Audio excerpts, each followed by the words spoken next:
I'll be speaking today about the verification of cyber-physical software systems. And in particular, this will be a talk that overviews my opinion about what the main challenges are in this area.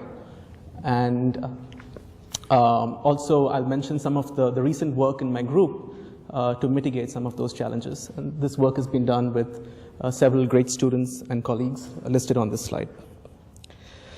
So we all heard earlier today about cyber-physical systems, which are systems that very tightly integrate computational and physical processes, sometimes through a networked architecture.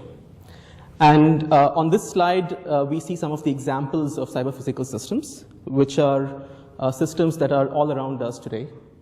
Cars are a great example. The buildings that we live and work in are another great example of cyber-physical systems. They're in our power generation distribution networks, telecommunication networks, avionics in planes, and of course in automated manufacturing. And let me just show you a video that is based on this picture that you see down here, that I think brings out some of the properties and challenges in cyber-physical systems. So what you're seeing here is a set of 3 large robotic arms on the factory floor of a car manufacturing plant. And one thing that's really characteristic of this video here is the amount of coordination between these 3 arms that are manipulating this car as if it were a toy. And it's not only what is being done, the coordination of what these 3 arms are accomplishing, but what's also very important is the when. That is, these 3 arms have to be synchronized in time very precisely so that even a slight skew in time might actually result in damage to that car. So that's the kind of challenge that we have with cyber-physical systems, which is a little different from other kinds of computational systems. What we care about, if you look at the properties of these systems, what we care about for cyber-physical systems, I call cyber-physical properties, which are properties of the system whose specification or verification requires reasoning not purely about the computational part or about the physical part, but about both of them and the interaction between these two. So typically cyber-physical properties involve physical quantities or physical parameters of the system. And here are a few examples. So as we saw in the video, real time is an important property of cyber-physical systems. Certainly power and energy are important quantities. And also other kinds of physical parameters of the system like velocity, acceleration, pressure, and so forth. All of these show up in cyber-physical properties of systems. So this talk is about CPS, but it's also about verification. And to give you a little bit more concrete picture, here are 2 examples of cyber-physical properties that we might want to verify. So the first is in the automotive context. Cars today have an incredible amount of software running on them, and you typically have software controlling different functions in the car. So let's say we have a program controlling the braking function. Clearly, we want the braking to be accomplished within a certain real-time bound. And you might want to ask a question like this: does the brake-by-wire program always actuate the brakes within a certain time bound, like 1 millisecond? And this is important for safety-critical real-time embedded systems. Another class of cyber-physical systems are sensor networks, or increasingly sense and control networks. And a lot of sensor networks are made up of sensor nodes that are energy constrained. Some of these operate in environments where a human cannot easily get to the sensor node to replace a battery. And so they really have to either be able to operate over a very large lifetime on a given battery, or maybe even harvest energy from the environment. It's actually interesting that some of these sensor nodes are also being considered for use in implanted medical devices. And there too you have a similar thing, that when a device is implanted, in order to replace a battery or something like that, you have to essentially perform surgery. So it's not something that you can do very easily. And so the task that these nodes have to accomplish has to be able to be achieved in a certain energy budget. So if it's doing communication, secure communication, and it has to perform RSA encryption, it must be possible to finish that within a certain energy budget, right? And so you have a question like that you might want to answer. All right, so that brings me to the second topic that is central to this, which is formal verification. So formal verification is the process of proving or disproving that a system meets its specification, and the specification is stated mathematically, and that we call that a formal specification. And so typically the picture for a verification tool is that you provide three inputs to it: a model of the system, a model of its environment, and the specification. And the tool either outputs valid, meaning that the system does satisfy the specification in the operating environment, or it reports an error, which is a way that the system can go wrong. So formal verification is a technology that has been around for quite some time. It is pervasive in the digital circuit design space. It's part of the standard design flow. It's increasingly being used in various niche areas in software, and of course it has also been part of the flow in embedded systems for quite some time. In the context of my own work, and I think the work of many in the audience and beyond, automobiles are a particularly interesting challenge problem area for verification. As I mentioned earlier, today's automobiles literally run on software. There's an incredible amount of software in them, and they increasingly live in a networked world. So there's a recent IEEE Spectrum article that surveyed the amount of software and electronics in cars, and one of the statistics mentioned there is that in medium to high-end cars today, there's nearly 100 million lines of code in the various onboard systems in a car, which I was surprised to learn is much more than the amount of software on board in the state-of-the-art 787. So that's a huge amount of software, and it's running on not a single node, but on a network of nearly 100 electronic control units. And that's just the wired network of the car. As many of you know, there's an increasing amount of the use of wireless networking for various driver assistance, as well as diagnostic related activities. Okay, so that's a particularly challenging environment, and the verification problem is being compounded by two trends. The first, as I mentioned in the previous slide, is there is an increasing amount, both complexity and size, of the software part of the system. But as other speakers have mentioned earlier today, there's also an increasing complexity of the platform. And the platform is basically the environment of the software. So there's a trend to push for multi-core processors, for which the software increasingly will become concurrent.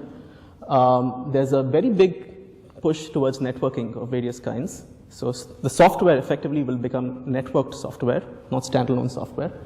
And as the previous speaker mentioned, there's increasing use of various circuit and architectural techniques to make these platforms more energy efficient, which does have an impact on correctness and timing and so forth. Okay, so where are the problems? Where are the verification problems? Rather than give you a long list of different kinds of verification problems in the design flow, Here's the way I view it, the various verifications at various steps of the design flow. So if you think about the model-based design flow, engineers start with doing some high-level control design and modeling. So think, for example, an engineer using tools like Simulink State Flow or LabVIEW or one of the other tools of this form. And the output of that, which is a manual process, is high-level models. So think of them as high-level programs. This then goes through a phase of optimization and mapping, which is part human, part tool-driven, and that generates low-level code. And then there is a problem of verification of these implementations. So in this talk, I will look at verification, but also at synthesis, which I believe, as I will mention in a few slides, to be the twin problem for verification. And both of those problems are very closely intertwined. But to be concrete, most of the talk will focus on the lowest level, which is verification of the low-level implementations of software. And a particular exemplar problem that I will look at, which previous speakers have also mentioned, is timing analysis. So that's the problem that I mentioned earlier. Given a piece of code, will this complete within a certain amount of time? That's an example of a timing analysis problem. And there has been more than 3 decades of excellent research, both in academia and industry, on this topic. But in spite of all of this excellent research out there, the state of the art in terms of what you can actually apply in practice is not yet perfect. And this was brought home in a recent report by NASA, the US Space Agency, which was investigating certain incidents in certain Toyota cars which happened a few years ago. So if you had were looking at the news back then, there were these reports of certain Toyota automobiles having what was called unintended acceleration.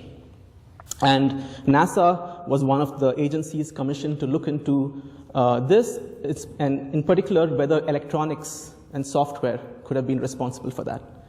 And I think the report is largely inconclusive on that front, but it's a very nicely written report. It has a chapter on every aspect of electronics and software, and there's a chapter on timing analysis. And if you look at that, it mentions that in practice there are significant limitations in the state of the art, even after 3 decades of work. So why is this limitation? So I think, and this is my personal view, I think the crux of why timing analysis is hard is environment modeling. The timing of a program cannot be told by just looking at the code of the program. You need to have a very good model of the processor and the entire platform, the environment of the program. And that's what makes it difficult. All right, so this is the roadmap for the rest of my talk. I will briefly go through my view of why verification of cyber-physical software systems is challenging. I'll use timing analysis as an example and give you a little bit more information about what the challenges are. Then I'll talk about an approach that we've been taking in the group called Sideduction, which is a technique, it's an approach to solving these problems that combines inductive inference, that's a learning from examples, as in machine learning, with traditional deductive methods that are used in formal verification. Then I'll conclude with directions for future work, looking at other problems in the model-based design flow. Okay, so let's start with the first one. So why is verification of cyber-physical software challenging? I think verification in general, not just for cyber-physical software, is challenging because of the human aspect of it. Now, many of us in academia, when we do formal verification, we focus on automation. We want to get push-button tools. And there's been a lot of progress in that regard. However, when we sit down to do verification using one of these tools today, the biggest barrier is the amount of work the human has to put in to get any useful output from tools. And that starts right away at the beginning, because as I mentioned in my previous picture on verification, a verification tool takes in these inputs, a model of the system, model of the environment, and the specification, and you have to write these. And you have to spend some time writing good specifications and creating good models, and that is already a little bit of work. So let's say you get past that, and you run the tool. Most often, the tool runs and runs and runs and doesn't give an answer. Okay? It might run out of memory or something like that. So now what the user has to do is, the user has to be an expert first in using formal verification tools and has to provide these tools with a lot of additional inputs. So typically these inputs take the form of abstractions, meaning the user has to say, this part of the system is important, keep it in the model. This part is not important, hide it in some way. Right? So the user has to give additional input to the tool to specify what is relevant and what's not relevant. Also, inductive invariance, ways of breaking up the problem into lemmas, all of these have to be done. And this is an iterative process. It takes a while. And at the end, you get an answer. And if the answer is valid, then you're happy, provided, of course, you have confidence in the models that you supplied at the beginning. If you get an error, then that tells you a little bit about the system, but you have still a step of debugging, which can be quite a painful job. But then it's unfortunately the case that sometimes even after all of these steps, the tool doesn't give you useful output. So the point of this slide is that verification tools, a lot of research goes into making these algorithms automatic. But a lot of the pain is in the stuff outside, which is the user interaction. Okay, so thinking about this, one thing that struck me was that verification and synthesis are very similar in many respects. And from a technical perspective, it actually helps to think about these as similar problems and develop similar approaches to them. Okay, and so in my view, often the hardest steps in using verification tools is little synthesis subtasks, which involve these inputs that you have to provide to the verifier at various steps. So there are many artifacts that are synthesized in verification, and coming up with these is often the hardest part. So coming up with inductive invariance, pre and post conditions or function summaries, environment models, interface specifications, and so forth. These are the things that actually make verification tools work, but it's often the hardest thing to get. Also, if you think about correct by construction synthesis, doing synthesis from a model down to code, that has to involve verification, because if you want correct by construction, you have to be able to verify that you preserve the semantics at each step and satisfy desired properties. Okay, so the point of this slide is that verification synthesis are really very closely related problems, and we can think about common ways to do both of these. And this theme is explored more in the paper I presented at DAC earlier this year. Now, returning to timing analysis, as I mentioned earlier, the main challenge in my view is environment modeling. So, as I mentioned, timing properties of the program cannot be told by just looking at the program itself. You have to know something about the environment of the program, and this is very similar for other kinds of cyber-physical properties as well. So, what is the environment of the program? Well, it certainly involves the processor. It involves details of the memory hierarchy. But if you have a multitasking system with an OS, for example, you have to also model the software environment. If you have a program that communicates with a network delays can affect the end-to-end response time, I/O devices, and so forth. So the environment really encapsulates a lot more than just the code. And this is actually one point of difference from other kinds of software verification. In other software verification, like verifying just Boolean temporal properties of device drivers or something like that, you have to model the interface, which is typically some kind of API that the device driver uses. That's the environment. But you don't really have to model all the details of the hardware. And that helps in the verification process. But here, on the other hand, you have to model all of the platform details. And that's the hard part. There are many components to model, and it crosses the hardware-software boundary. There's not many people who have the expertise to be able to understand both hardware and software these days. One issue that arises in practice is that some of these hardware components use proprietary technology, and manufacturers don't often disclose or want to disclose these details to the system integrators. And so you're really dealing with not fully known components, but more with gray box or black box components. And so this process of modeling becomes quite tedious for engineers, even those who are experts.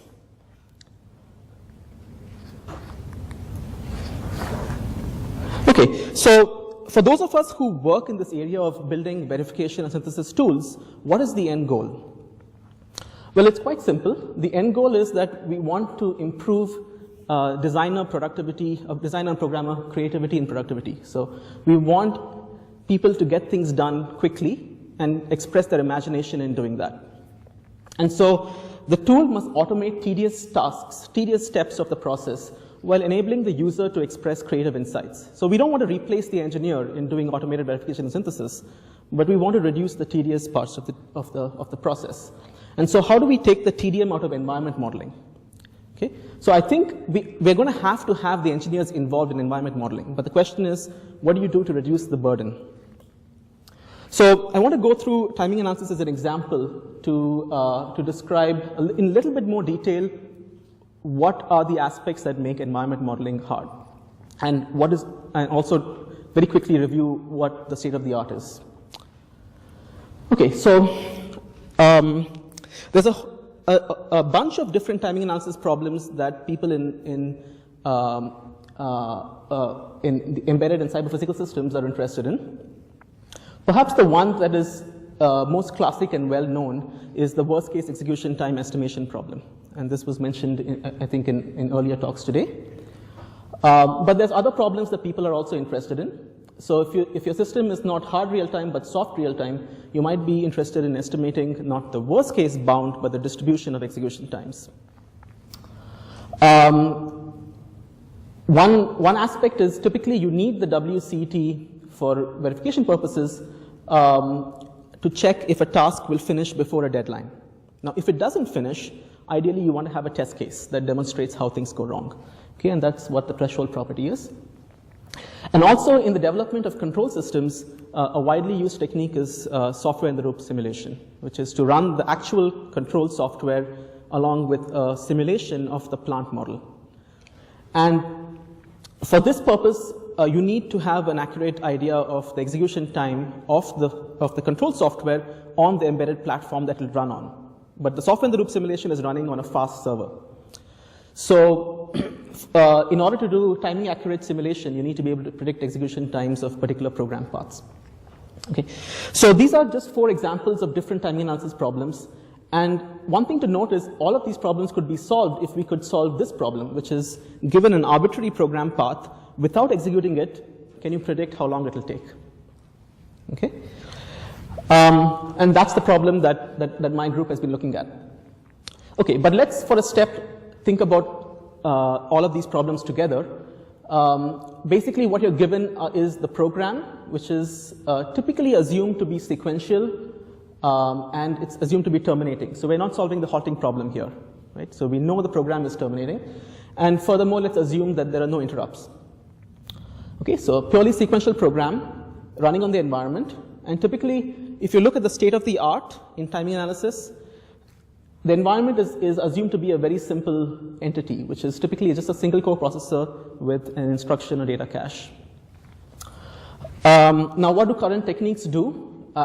As I mentioned, there's been a lot of excellent work in this area, and a lot of it is based on creating an abstract timing model of the processor. This is typically handcrafted. And then once the abstract timing model is created, you can then use it to do timing analysis of a program. Now, the challenge here is that creating an abstract timing model needs an expert engineer who understands the platform to spend several months often creating this model. So it's a manual process, and typically it's also limited to extreme case, that is worst case analysis. So I've heard stories where there are companies that want to use state-of-the-art timing tools but their processor and their compiler is not really supported by the available tools. And in order to get their processor and compiler supported, it can take several weeks to several months, okay? And which is hard to achieve in today's fast-paced design flow. So the lack of portability to different platforms is a significant bottleneck. Now, reflecting about this, we thought that maybe existing approaches are trying to solve too hard a problem, by which I mean that existing approaches typically try to construct a single timing model of a platform that will work for all programs that you might ever want to run on that platform. But typically, somebody who wants to use a timing analysis tool has a specific program or programs in mind, and that's what they want to analyze.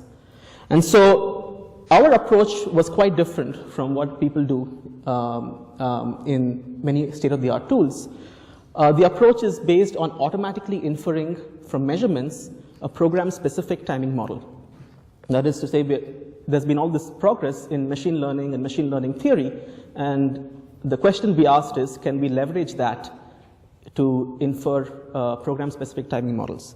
And that led to a system called Game Time, which was first presented at ICES 2008. Okay, so let me give you a little bit more background on timing analysis, just to sketch out the Game Time approach. So the first abstraction that is used quite pervasively in this area is to think of programs as graphs, in particular as directed acyclic graphs or DAGs. So that's a little toy program over there with a loop. The control flow graph of the program also has this loop. Okay, so edges correspond to basic blocks, nodes correspond to locations of the program. And in this program, this loop is taken at most once, which you can analyze based on the code. And so you can unroll that loop and get a directed acyclic graph with a source node and a sink node. And now the problem is finding the longest path in this graph. This sounds simple enough. If you had an ideal platform, meaning for every instruction it had a fixed timing, let's just assume this ideal case for now, okay? Then the problem becomes easier to solve. You can think of it in the following way. This edge corresponds to a piece of code, so it's a basic block, and W is the weight of that edge. So edge I has weight Wi, which is the time it takes to run that basic block. Okay, so now every edge in the graph has a weight. You have a weighted graph, you just compute the longest path in it to find the worst case. Okay, and how do you compute Wi? Well, this is an ideal platform. Every instruction has fixed timing, so just run the code and measure Wi. Okay, very simple. Sounds great, except that the ideal platform doesn't exist. Even on a processor with a simple hypothesized data cache, and with this simple program, you can see it already. So if you focus on this piece of code, what this is doing is it's basically a load, an addition, and then a store. And the amount of time this piece of code can take depends on two things. It depends on the program path that this lies on. So for example, if you started with an empty cache, so that the data pointed to by X is not in the cache, and if you took the left-hand path, you would suffer a cache miss the first time you try to read star X. If you took the right-hand path, you would read it up here first, so by the time you got here, it would be in the cache, right? So this piece of code, the timing of this piece of code depends on the path it lies on.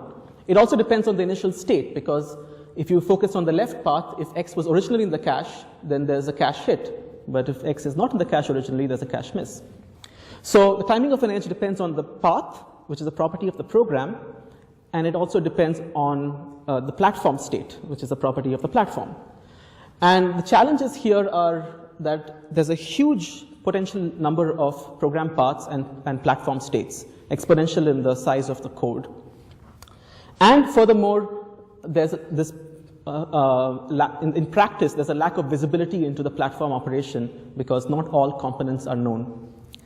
Okay? And so that's where we started taking this approach of learning. So now what I want to do is step back a little bit, talk about verification and synthesis problems in general and the approach of Siduction, and then I'll come back to timing analysis and then tell you about game time. So let's examine the interaction between the human engineer and the computer for verification synthesis today.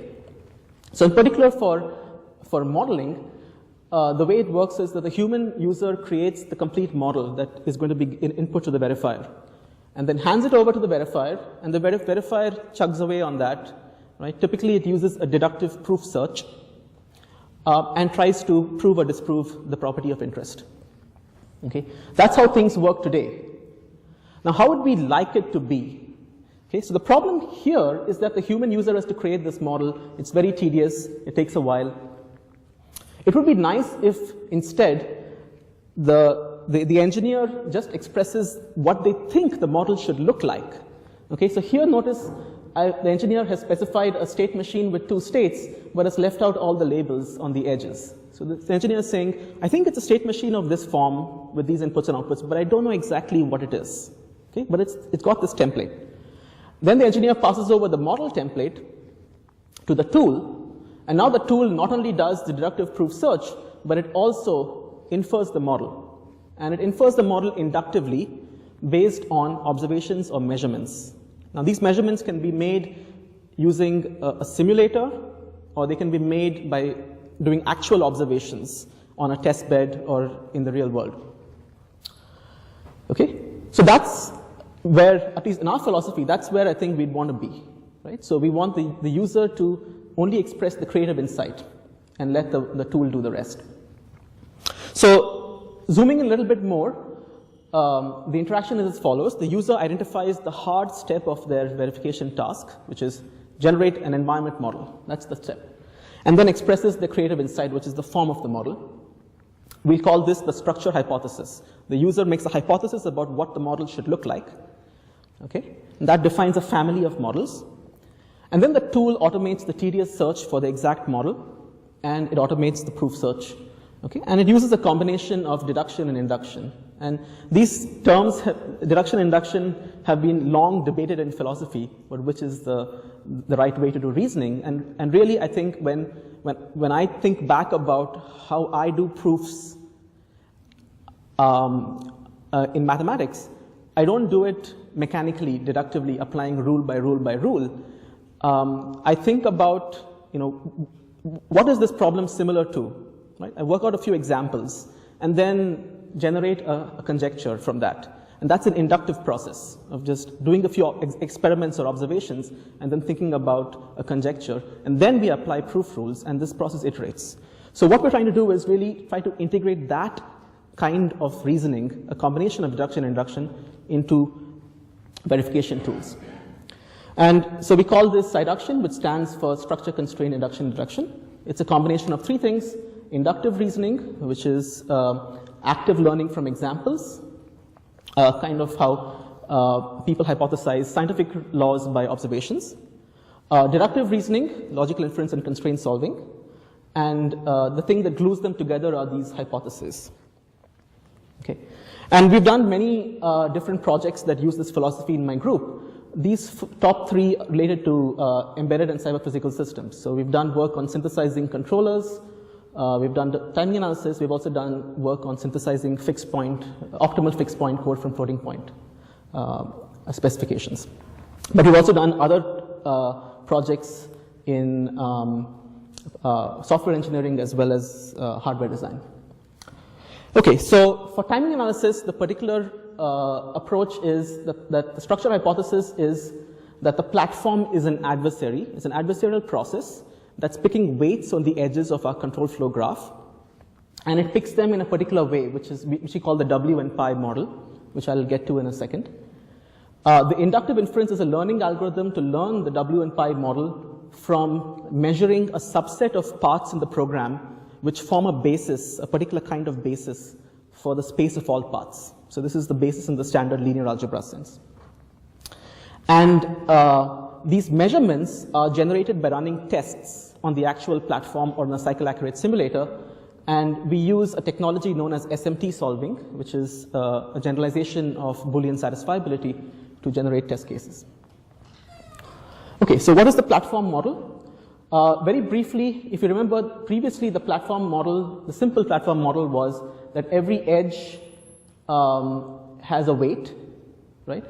So now what we do is not only have that weight, but we also have another weight which I'll call pi. So pi of I is a path-specific perturbation to the weight of the edge. So think of the timing of a basic block as having two components. The first component is the path-independent timing, and the second is the path-dependent timing. Okay. So the game time model is the process of estimating timing is a game between two players. Player one is the tool. Player two is the platform. The platform is an unknown adversary. We don't make any assumptions about the form of the adversarial process. And the moves of the tool are to run test cases. So the tool can figure out which test cases to run and what sequence. The platform picks its own state and the weights on the edges of the graph. And of course, to solve this game, we need to solve many other problems, which is how do we select paths? What's the details of the mathematical model of the platform? How do we learn it? For lack of time, this is not something I can get into in this talk, but I am giving a 1-hour lecture tomorrow at a workshop at KTH, which will go into all of these in some depth. Okay, so we've used game time quite extensively, and here's just a summary of some of the experimental data. So game time is very efficient. There's this offline step of generating test cases, which can be expensive, but it's a one-time expense. And then there's an online learning step, which is polynomial time. We've run it on programs that have a huge path space. But since we focus our attention on basis paths, that tends to be much, much smaller than all paths. It accurately predicts WCT for various fairly complex platforms, still single core, but fairly complex platforms we've looked at, which have all of these features. There's actually very interesting experimental data that shows how basis paths actually gives you information about other paths. And also, we've applied it to all the other problems as well. And game time, for example, can be used for estimating the distribution of execution times. And game time is, we've been deploying it with some industrial partners. So it's getting to the point where it's making the move from an academic tool to something companies can use. And furthermore, we've extended game time to some more difficult problem settings. So for interrupt-driven programs, which are a rudimentary form of concurrency, game time can be used to do worst-case response time analysis on the code. So if you have a program with n tasks, we can run game time on that, provided certain assumptions are known about the relative priorities and so forth. And we've also applied game time to do estimation of energy consumption. Provided you can measure energy consumption, the game time algorithm works. Okay, so let me finish up with a sketch of some future directions. And for this, I want to return to the previous slide I talked about in the beginning of the talk, which is the overall flow for a model-based design approach. And here are some of the problems that we've looked at various points in the flow. So here, the step where an engineer sits with a tool, a high-level design tool, and creates models, both discrete and continuous time models. We've done some work on synthesizing control algorithms, which I'll talk about very briefly in the next few slides. At the level of doing optimization and mapping, we have an approach that can convert a floating point program to a fixed point program, which is optimal in terms of any cost function you supply, and is guaranteed to have a program with results within epsilon of the original program for a user-specified epsilon. And then, of course, I talked about timing analysis. And then finally, there's this thing which really permeates various steps of the flow, which is increasingly there's a lot of, as we have more deployment of cyber-physical systems in the real world, there's always human operators in the loops. So for cars, we have drivers. For medical devices, we have doctors, nurses, and patients. And for planes, we've always had pilots with some control. And for all of these systems, there's been studies showing that many of the failures are actually because of things like mode confusion, where the human operator doesn't really understand what's going on in the system. The system is in one things like mode confusion, where the human operator doesn't really understand what's going on in the system. The system is in one mode and the user thinks it's in some other mode, and that leads to a problem. So we've done some work even in this area of verifying human-in-the-loop systems that I'm happy to talk about later. But let's get back to controller synthesis. And one motivating problem comes from the space of energy-efficient buildings. The challenge there is you want to synthesize a distributed control system for building energy management. And the idea is you want to control the various subsystems like HVAC, lighting, and so forth, so as to, on the one hand, meet the building usage and comfort requirements. And on the other hand, you also want the system to be optimal in terms of energy consumption, for example. So you have both safety and correctness requirements, and then you also have optimality constraints. Now, if we abstract this into a mathematical problem, here's one of the problems that comes out. So what you see on this slide is a skeleton of what is known as a hybrid automaton. It's a modeling formalism that combines discrete and continuous dynamics. So you have a finite number, of modes of the system. And in each mode, the continuous variables evolve according to a system of differential equations. And in this problem, which is the switching logic synthesis problem, you're given the modes of the system, and you have to synthesize the transitions and the guards on the transitions so as to satisfy certain properties. So for example, this is a thermostat, model of a thermostat, and X is the room temperature, and it must lie in a certain safe range. And furthermore, you want to minimize energy consumption. So you want, for example, you want to minimize switching between different modes.